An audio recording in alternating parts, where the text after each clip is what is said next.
प्रभु यीशु मसीह के नाम में आपको अनुग्रह, शांति और आशीष मिले। कई सालों पहले पश्चिमी देश में टैक्सी के आने से पहले घोड़ा गाड़ी चलती थी। मतलब जो गाड़ी होती थी वो एक बंद तरीके से होती थी, मानो कि जैसे टैक्सी में ही बैठे हैं, लेकिन जो इंजन थी उस टैक्सी को खींचने वाली वो घोड़े होते थे, है ना। और इसको स्टेज कोच कहते थे। और कभी कभी एक से ज़्यादा घोड़े भी उसमें लग जाते थे। 2 घोड़े या 4 घोड़े एक गाड़ी को खींचते हैं। और अक्सर इसको यात्रियों को ले जाने के लिए जो इसको अ, इस महंगे व्हीकल को अफोर्ड कर सकते थे, या इसमें बड़े बड़े पार्सल ले लिया जाते थे। और कई बार डाक भी इसी के द्वारा भेजा जाता था, क्योंकि तब पेट्रोल और डीजल से चलने वाली गाड़ियां नहीं थी। तो एक घटना है जब इस घोड़ा गाड़ी की जो कंपनी है उसको स्टेज कोच कंपनी कहते हैं, लेकिन हम हिंदी में इसको घोड़ा गाड़ी की कंपनी कहेंगे। वो इसको चलाने वाले ड्राइवर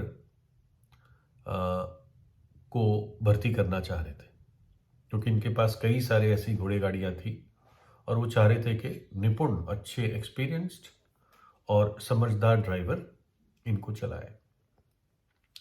क्योंकि विशेषकर एक पहाड़ी रास्ता था और उस पहाड़ी रास्ते से इस घोड़ा गाड़ी को जाना था, और इसमें 2 से 4 घोड़े लगे हुए होते थे। तो इसलिए पहाड़ी रास्ते में बहुत ज़रूरी था कि कोई भी घोड़ा फिसल ना जाए या गाड़ी का पहिया बहुत पास में ना आ जाए उस पहाड़ के जहाँ पे नीचे खाई है। तो इसलिए वो इंटरव्यू ले रहे थे।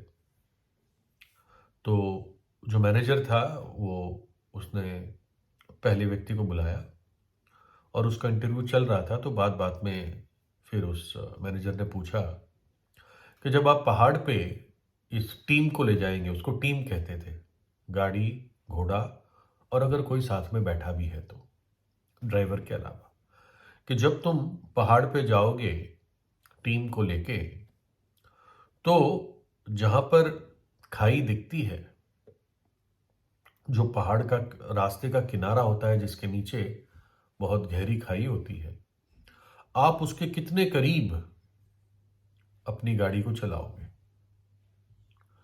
क्योंकि बहुत करीब जाने पे वो पूरा चीज नीचे गिर के बहुत नुकसान हो जाएगा, जान का, माल का, दोनों का। तो उसने उसको परखने के लिए पूछा, आप कितने करीब अपनी गाड़ी को ले जाओगे। तो उस व्यक्ति ने कहा कि मैं जो अ, किनारा है सड़क का, जिसके बाद पूरी खाई है, मैं किनारे से 3 फुट तक चला सकता हूं। तो मैनेजर ने उसको धन्यवाद दिया और फिर दूसरे व्यक्ति को बुलाया। दूसरे व्यक्ति से भी बातचीत शुरू करी, क्या उसका अनुभव है वगैरह वगैरह। और फिर उसको पूछा, वही सवाल पूछा कि जो सड़क का किनारा है जिसके बाद खाई आती है, जिसको इंग्लिश में क्लिफ कहते हैं, आप कितना करीब अपने पहिए या घोड़ों को उस किनारे के ले जाओगे। तो उसने कहा, मैं 1 फुट तक चला लूंगा। यानी वो कहना चाह रहा था अगर 1 फुट की भी दूरी हुई मेरे पहिए और किनारे के बीच में, तब भी मैं अपनी गाड़ी को संभाल लूंगा। तो मैनेजर ने उसको भी थैंक यू कह के भेज दिया।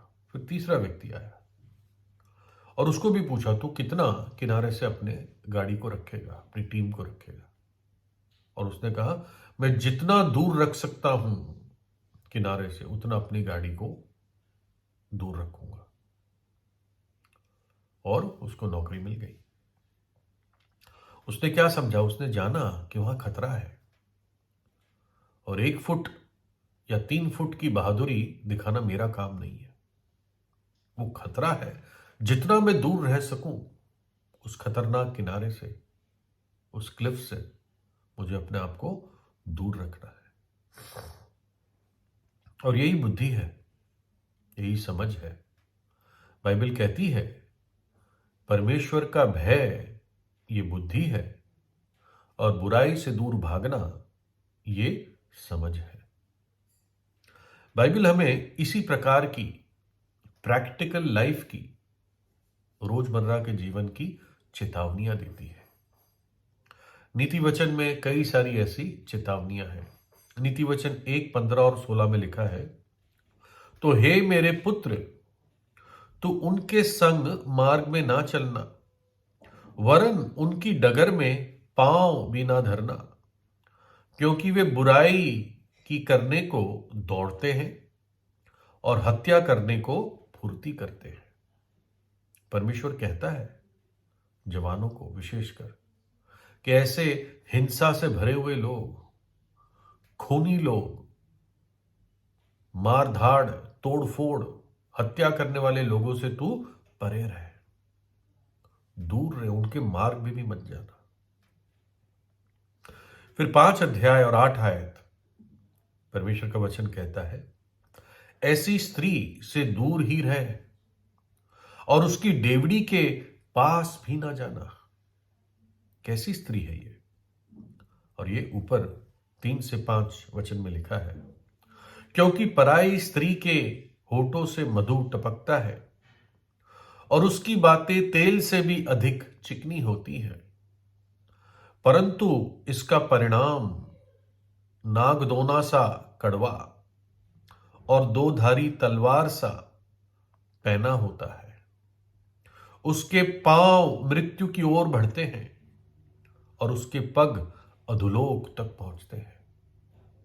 ऐसी व्यभिचारी स्त्री तुझे नरक ले जाएगी।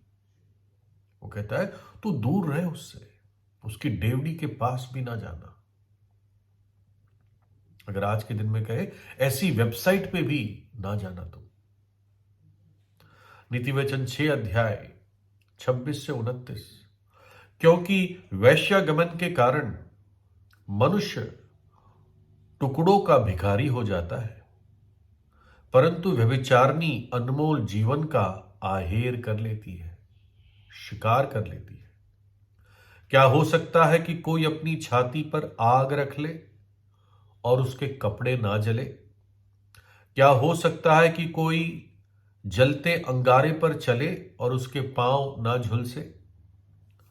जो पराई स्त्री के पास जाता है उसकी दशा ऐसी ही है, वरन जो कोई उसको छुएगा वो दंड से ना बचेगा। फिर 7 अध्याय नीति वचन 25 से 27, तेरा मन ऐसी स्त्री के मार्ग की ओर ना फिरे और उसकी डगरों में भूल कर ना जाना, क्योंकि बहुत से लोग उसके द्वारा मारे पड़े हैं। उसके घात किए हुओं की एक बड़ी संख्या है। उसका घर अधोलोक का मार्ग है, वह मृत्यु के घर में पहुंचाता है। उस बुद्धिमान ड्राइवर ने कहा, मैं जितना दूर रख सकता हूं अपने पहिए को, अपनी टीम को, मैं उतना दूर रखूंगा। वचन कहता है तू ऐसे भयानक पापों से दूर रहे, है ना? ऐसे पापों से पश्चाताप कर ले अगर तेरे जीवन में है। साधारण शब्द है पश्चाताप, सीधा शब्द है पश्चाताप, मन फिराना। यशाया 55 6 और 7, जब तक यहोवा यानी परमेश्वर मिल सकता है तब तक उसकी खोज कर लो, जब तक वो निकट है तब तक उसको पुकार लो। दुष्ट अपनी चाल चलन और अनर्थकारी अपने सोच विचार छोड़कर यीशु ही की ओर फिरे, वह उस पर दया करेगा। वह हमारे परमेश्वर की ओर फिरे और वह पूरी रीति से उसको क्षमा करेगा। दुष्ट व्यक्ति, अधर्मी व्यक्ति, अनर्थकारी व्यक्ति, ऐसे भयानक पापों में पड़ा हुआ व्यक्ति अपने ऐसे सोच विचार और कर्मों को छोड़ दे और यीशु की ओर फिरे। यीशु दया करेगा और यीशु क्षमा करेगा। प्रभु यीशु आया ही इस जगत में इस कारण कि हमारे पापों को हर ले जाए। क्रूस पर उसने मेरे और आपके पाप को, पाप के बोझ को, पाप की सजा को अपने शरीर में उठा लिया। पाप के साथ खेलना बहुत भयानक बात है। प्रभु यीशु ने अपना पवित्र लहू संपूर्ण रीति से बहा दिया कि जब एक पापी पश्चाताप करके विश्वास करता है तो यीशु का लहू उसको सब पापों से शुद्ध कर देता है। चौड़ा मार्ग बहुत लालच से भरा हुआ है, लोग उसके पीछे भागते हैं, लेकिन बाइबल कहती है चौड़ा मार्ग विनाश को पहुंचता है, बहुत लोग उसमें पाए जाएंगे। अधोलोक का मार्ग है, वो मृत्यु का मार्ग है। लेकिन सकरा मार्ग कठिन है पर पवित्र है और अनंत जीवन को पहुंचाता है, और थोड़े उस पर पाए जाएंगे। और जो प्रभु यीशु पर विश्वास करता है सच्चे हृदय से, प्रभु उसको उस सकरे मार्ग पर ले आता है। प्रभु यीशु ने कहा, जो कोई मुझ पर विश्वास करता है वो नाश ना होगा परंतु अनंत जीवन पाएगा।